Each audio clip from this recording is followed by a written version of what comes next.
Aujourd'hui, je vous propose un programme d'exercice à faire en temps réel avec moi qui va vous permettre de stimuler et d'augmenter la force de vos cuisses, la force de vos mollets, la force de vos abdominaux aussi et des petits muscles du bas du dos. Et tous ces exercices-là se font à l'aide d'un mur et on commence dans quelques secondes. Je suis Denis Fortier. Si vous êtes nouveau ici sur ma chaîne YouTube, je vous conseille de vous abonner en cliquant sur le coin inférieur droit de l'écran. Je vous invite aussi à vous abonner à mon infolettre en visitant mon site web, le www.denisfortier.ca. Vous allez voir, vous allez pouvoir aussi prendre un rendez-vous. Je donne des consultations en ligne et ça se passe vraiment très bien. Maintenant, la force des cuisses, la force des mollets, la force des abdominaux aussi, c'est important de la préserver, de l'augmenter pour soulager ces douleurs, pour prévenir aussi plusieurs douleurs et aussi pour être en santé. Je vous l'ai dit dans plusieurs de mes vidéos, la santé musculaire, la force musculaire, c'est directement relié à votre santé générale, au risque de diabète, au risque de maladies cardiovasculaires et d'avoir une meilleure force, une meilleure forme, prévient entre autres plusieurs de ces problèmes de santé-là qui sont des problèmes de santé majeurs. Maintenant, je vais tout de suite me déplacer près du mur et je vais vous montrer donc des exercices à faire adossés au mur. Il y a peut-être des exercices que vous connaissez un peu déjà et vous allez voir, on va les modifier et on va vraiment s'amuser avec des différentes déclinaisons que vous allez peut-être découvrir avec moi. Et je pense que c'est intéressant aussi de les faire en temps réel et je vais pouvoir aussi commenter et essayer de vous indiquer aussi les petites choses auxquelles faire attention pour bien faire l'exercice. Donc, le premier exercice, c'est l'exercice de la chaise au mur. Bon, tout le monde connaît un peu cet exercice-là. Donc, vous allez prendre, et moi, je vais prendre mon téléphone aussi parce que je veux minuter les exercices. On les fait ensemble en temps réel. Donc, en parlant, je perds un peu parfois la notion du temps. Donc, on fait ça ensemble. Donc, vous allez vous placer dans cette position-là. Idéalement, la tête près du mur. Vous devez être confortable. Si vous êtes capable de placer la tête au mur, vous y allez. Moi, je suis un peu sous tension quand je fais ça comme ça, donc je vais distancer ma tête du mur. Je vais prendre une pause de quelques secondes pour vous montrer environ l'angle de profil. Hein. Donc, pour vous montrer l'angle des genoux, pour que vous le voyez bien. Moi, je suis placé environ à cet angle-là et vous allez adapter l'angle des genoux. Donc, vous prenez la position et si pour vous c'est plus forçant, vous pliez un peu moins. Si c'est trop facile, vous pliez un peu plus. Et vous allez garder 30 secondes cette position-là. Donc, j'ai parti le compteur, on le fait ensemble et de travailler, de tenir cette position-là, ça travaille bien sûr les cuisses. Si vous avez des douleurs dans les genoux, près des rotules, vous allez remonter un peu les fesses, vous allez moins plier vos genoux. C'est possible que vous ayez des tensions parce que bien sûr le muscle se contracte et le tendon du quadriceps, en fait la rotule est insérée à l'intérieur du tendon du quadriceps. Donc, ça fait 30 secondes. On va prendre une petite pause. Donc, vous allez vous relever, vous allez marcher un peu, en tout cas de ne pas rester dans la même position qu'on était tout à l'heure. Donc, on prend une pause de quelques secondes. Si c'était très forçant pour vous, arrêtez la vidéo quelques secondes et reprenez pour vraiment vous reposer. Donc, on va reprendre exactement la même position et on va faire une deuxième fois la même chose, même angle, et vous gardez cette position-là et vous allez essayer de vraiment garder l'alignement tête, épaules, bassin. On veut que la tête, les épaules et le bassin forment une ligne droite. Donc, si vous êtes vraiment très courbé, c'est pas ce qu'on souhaite. Bon, là, moi, en ce moment, je parle beaucoup pendant l'exercice, mais dans votre cas, assurez-vous de bien respirer, de ne pas bloquer votre respiration. Ça, c'est bien important. Il nous reste quelques secondes. Si pour vous, c'est facile de tenir, vous pourriez tenir 45 secondes, 1 minute. Donc, on prend une petite pause, ça fait déjà 30 secondes, et vous allez marcher comme ça, vous allez vous reposer, changer un petit peu la contraction musculaire. Vous pouvez transférer votre poids de gauche à droite. Vous pourriez aussi vous asseoir un petit peu pour vraiment reposer vos muscles. Et lorsque vous êtes prêt ou prête à reprendre, on va refaire ça une troisième fois. Et peut-être qu'à la troisième fois, peut-être que vous allez avoir un peu moins de force. Qu'est-ce que vous faites? Vous pliez un peu moins les genoux. J'ai oublié aussi de vous parler de la position des pieds. Vos pieds doivent être toujours placés devant vos genoux. Je vais vous le montrer de profil, vous restez comme ça. Il ne faut pas que vos pieds soient ici. Il faut que vos pieds soient plutôt devant les genoux parce que sinon, ça risque d'augmenter les tensions au niveau des genoux pour rien. Donc, on est à 25 secondes. On a presque déjà terminé notre 30 secondes. Donc, en m'écoutant, au moins en parlant, ça passe beaucoup plus vite. Donc, on va arrêter, on va prendre une pause. Même chose, vous marchez un petit peu. Vous pouvez vous asseoir sur une chaise pour prendre votre pause. Vous voyez, moi, le rythme de ma respiration s'accélère. Et ça, c'est très bien. C'est aussi un exercice cardiovasculaire de tenir cette position-là. Donc, il y a aussi des bénéfices très clairs pour votre santé cardiovasculaire. Et pourquoi? Parce que ça stimule des gros muscles des cuisses. On va prendre une pause de ces muscles-là et on va faire un autre exercice différent. Moi, je vais vous le montrer face à ma table de traitement. Vous pourriez, dans votre cas, être face au mur comme ça. Mais je vais vous le montrer dans ce sens-là, vous allez mieux voir. Et ce qu'on fait, donc on travaille maintenant les mollets et on va se lever sur la pointe des pieds. Donc si vous êtes face au mur, vous placez vos mains sur le mur. Le but des mains est de tenir un peu mieux, plus facilement l'équilibre. Si c'est difficile, vous pouvez mettre un peu de poids sur vos doigts et vous allez lever comme ça avec moi une dizaine de fois. Et on fait ça tranquillement. Donc, vous continuez à lever. Donc, on est rendu à 5. Vous continuez pendant que je vous parle. Vous pourriez prendre une petite marche comme ça. Vous pourriez placer des livres ou peu importe l'objet, là. Et même chose, sauf qu'à ce moment-là, vous allez descendre les talons beaucoup plus bas et vous montez. Là, moi, je garde mon équilibre en plaçant ma main ici sur le mur, c'est plus facile. Vous seriez face au mur. Donc, avec vos doigts, vos doigts seraient placés sur le mur et donc, vous vous rendez à 10. Si pour vous, c'est trop forçant, vous arrêtez avant. C'est toujours les mêmes consignes. Hein. Si il y a des exercices qui augmentent les douleurs, vous ne les faites pas. Donc, vous montez et vous descendez comme ça et vous en faites une dizaine. Ça nous aura permis de prendre une petite pause de notre exercice pour les quadriceps qu'on va reprendre et qu'on va faire différemment. Les prochains exercices sont un peu plus difficiles. Moi, je vous invite à plier un peu moins vos genoux puisque ce sera peut-être la première fois que vous allez les faire. Et ce qu'on souhaite, c'est croiser les mains sur les épaules, comme ça, et on souhaite déplacer notre poids en gardant notre tronc bien rigide. Donc, on déplace le poids, disons, du côté droit, et lorsque vous avez suffisamment déplacé le poids, vous allez lever votre pied gauche. Et si vous êtes incapable de lever votre pied gauche, c'est parce que vous n'avez pas déplacé votre poids suffisamment sur le pied droit. Donc, vraiment, assurez-vous de déplacer le poids et vous levez votre pied gauche. Et vous tenez cette position-là pendant au moins 10 secondes. Si vous pouvez tenir un peu plus, vous tenez un peu plus. Et là, il y a déjà 6 secondes de passer et vous tenez cette position-là. Bien sûr, c'est plus forçant que si on avait les deux pieds au sol. Vous vous assurez aussi, on est rendu à 15 secondes. Si vous voulez prendre une pause, vous arrêtez. Moi, je vais continuer un petit peu plus longtemps. Si vous êtes capable, ben, accompagnez-moi. Assurez-vous que le pied ne glisse pas. Moi, j'ai mes chaussures, j'ai même un tapis antidérapant en dessous de mon pied. Vous ne faites pas ça avec des chaussettes, par exemple, sur un plancher de bois qui serait particulièrement glissant, que l'adhérence n'est pas très bonne. On prend une petite pause si on veut. Si vous vous sentez vraiment en force, bien, vous allez rester dans cette position-là, vous placez votre pied au sol et vous allez transférer de l'autre côté jusqu'à ce que votre pied droit, vous puissiez lever votre pied droit. Et vous avez toujours les mains comme ça. Donc moi, j'essaie de regarder, je vais me placer comme ça pour vous rappeler de placer vos deux mains dans cette position-là. Donc moi, je regarde le décompte en même temps et on essaie de tenir une dizaine de secondes. Bien sûr, encore une fois, c'est beaucoup plus forçant. Je suis un peu plus essoufflé que tout à l'heure lorsque je faisais l'exercice sur les deux pieds. Ça fait environ une dizaine de secondes. On pourrait tenir un peu plus longtemps comme on a tenu plus longtemps tout à l'heure. Et on revient, comme ça. Et ensuite, on se redresse. Vous allez prendre une pause, encore une fois, moi je vais arrêter mon chronomètre, et vous allez attendre un petit peu pendant que je vous donne une explication supplémentaire pour cet exercice-là. C'est un très bon exercice pour les gens qui ont eu des douleurs au dos, des douleurs de type sciatique.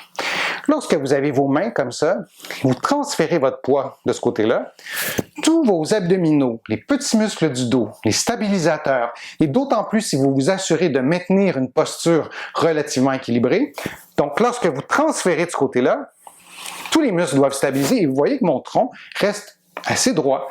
Et donc, vous levez votre pied comme ça. Et lorsque vous transférez, vous vous assurez que le tronc reste stable.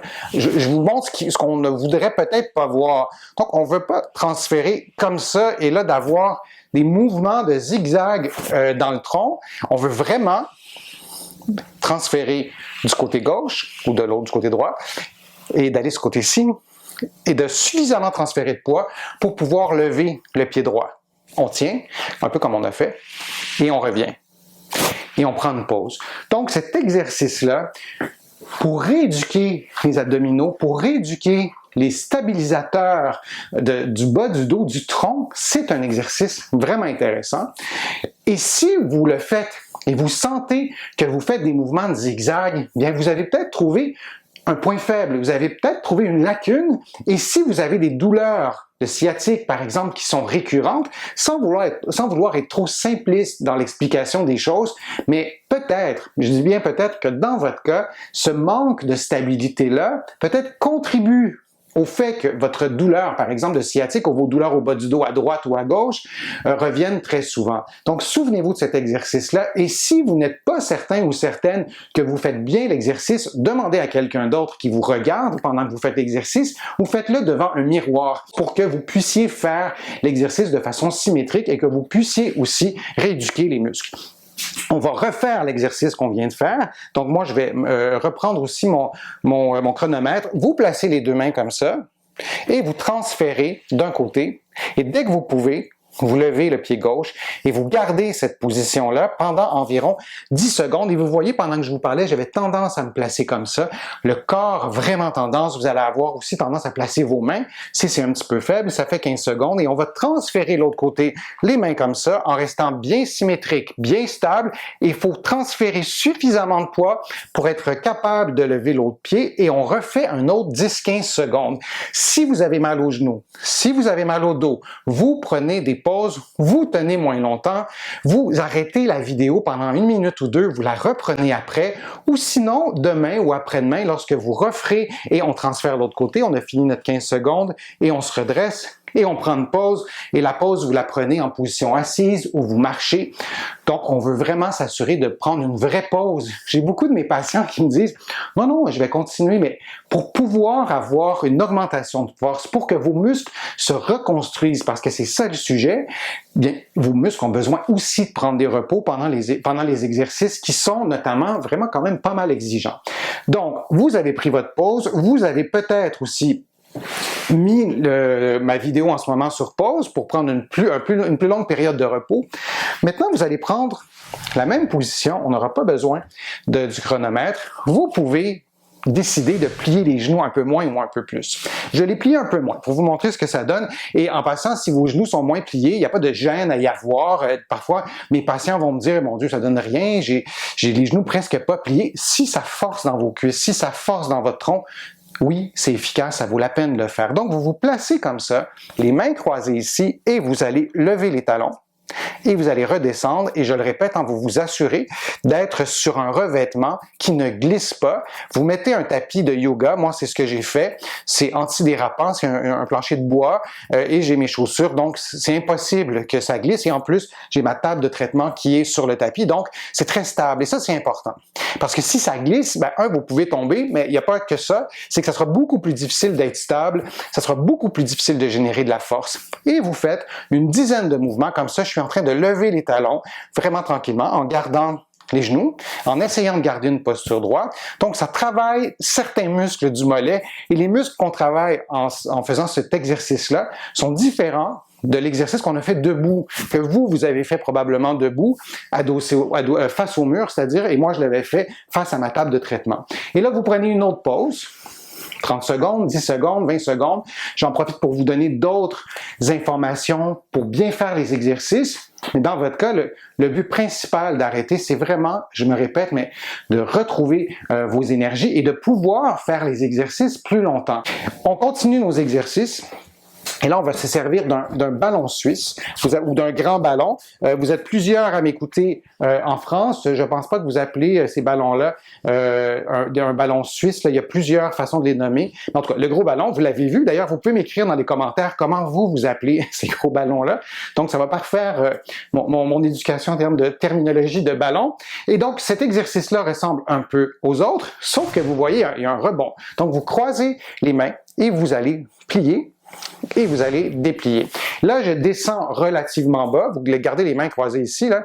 Je descends relativement bas. Si vous, c'est sensible aux genoux, dans les genoux ou ailleurs, ben, vous descendez moins bas. C'est tout simplement ça. Et on ne descend pas plus bas que 90 degrés. Mais moi, je vous propose de descendre un peu moins de plier les genoux, de ne pas vous rendre à l'angle droit, de ne pas vous rendre à 90 degrés. Et vous répétez comme ça. Et pour ce qui est du nombre de fois, bien franchement, ça dépend de votre endurance, de votre force musculaire. Mais on veut faire des mouvements, on descend et on monte. Et dans tous les exercices que je vous présente aujourd'hui, si votre objectif à vous, ce n'est pas d'augmenter votre force, mais c'est de préserver votre force musculaire, bien, il n'est pas nécessaire d'avoir une sensation d'épuisement total à la fin des exercices, que vos muscles soient totalement épuisés. Mais si vous souhaitez construire votre force musculaire parce que vous avez eu un plâtre, par exemple, et vous avez besoin de rééduquer les muscles, il faut se rendre jusqu'à cette sensation-là de fatigue musculaire. C'est un bon indicateur que vous êtes en train d'augmenter votre force musculaire ou de faire des exercices qui vont vous permettre d'augmenter votre force musculaire. Si vous n'avez pas ces gros ballons-là, et j'attends vos commentaires j'attends vos réponses dans le fil de commentaires, vous pouvez prendre un plus petit ballon. Vous allez vous adosser comme ça, et vous croisez vos mains, et vous descendez. Donc, c'est sensiblement le même résultat. Vous voyez, mon ballon est frotté plutôt sur le mur plutôt que de rouler. Donc, ça peut arriver, mais prenez toute forme de ballon et ça pourrait très bien faire l'affaire. Donc, ce ballon-là, c'est un ballon qui rebondit pas tant que ça. Peu importe le ballon, ça va vous permettre de faire les exercices. Et vous allez attendre un petit moment pour vous reposer. Une question qui revient souvent pour faire ces exercices-là, est-ce que vous avez besoin de faire une période d'échauffement?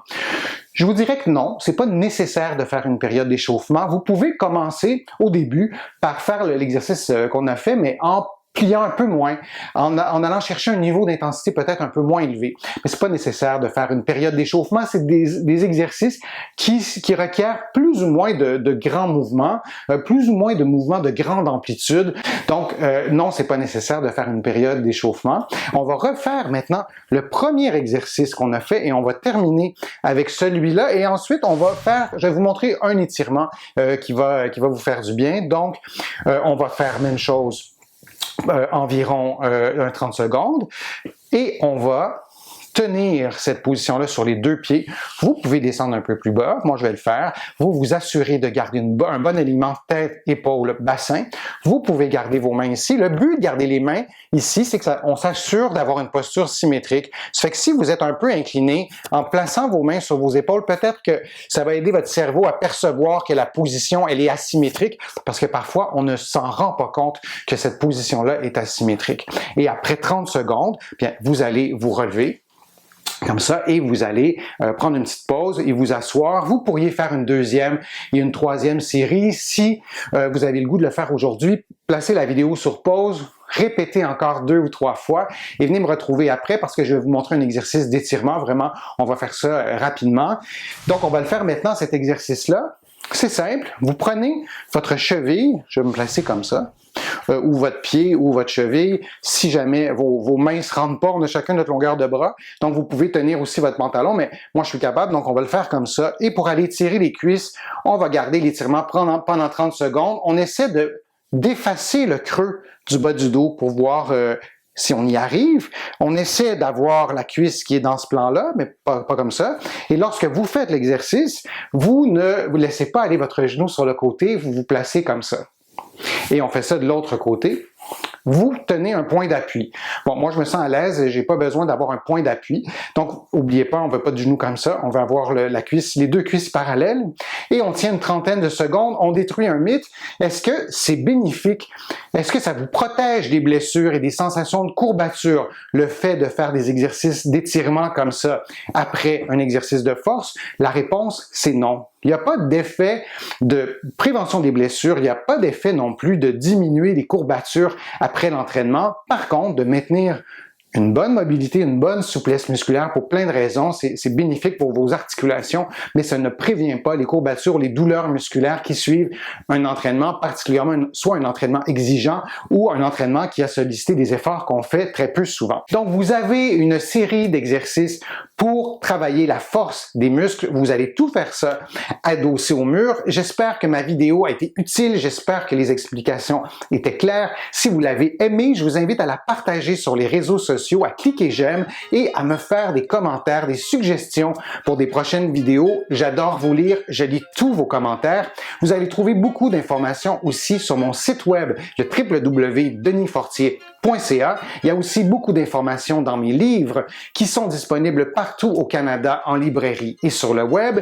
Mes livres sont aussi disponibles un peu partout à travers le monde, notamment en France, en librairie et sur le web. Je suis Denis Fortier. Je vous remercie beaucoup. À bientôt.